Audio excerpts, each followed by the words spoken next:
After a lecture I once gave, a gentleman swaying back and forth with an overwhelming smell of alcohol approached me and said, "Hey man, I'm the Messiah."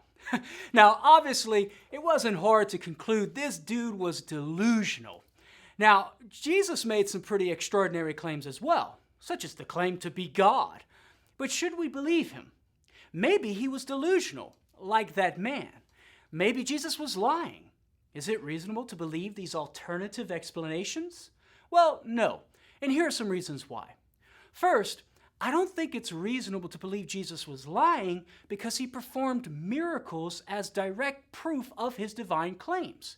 As Mark records in his Gospel, chapter 2, verses 5 through 7, when Jesus heals a paralytic to justify his claim to have power to forgive sins, something only God can do. Furthermore, it's clear from Mark's Gospel the Sanhedrin sentenced Jesus to death for his claims to be God, and Jesus accepted it. People don't die for what they know to be a lie. Okay, well, maybe he wasn't a liar, but perhaps he was a lunatic. I don't think this explanation works either. The historical evidence is such that even skeptics conclude Jesus was a wise man. But if he was wise, don't you think he's wise enough to know who he is?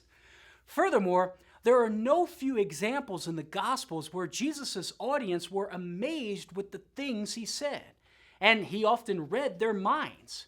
This is not lunatic-type behavior. So if Jesus is not a liar and not a lunatic, well then he must be Lord. If you want to learn more about this topic and others like it, be sure to visit our website at Catholic.com.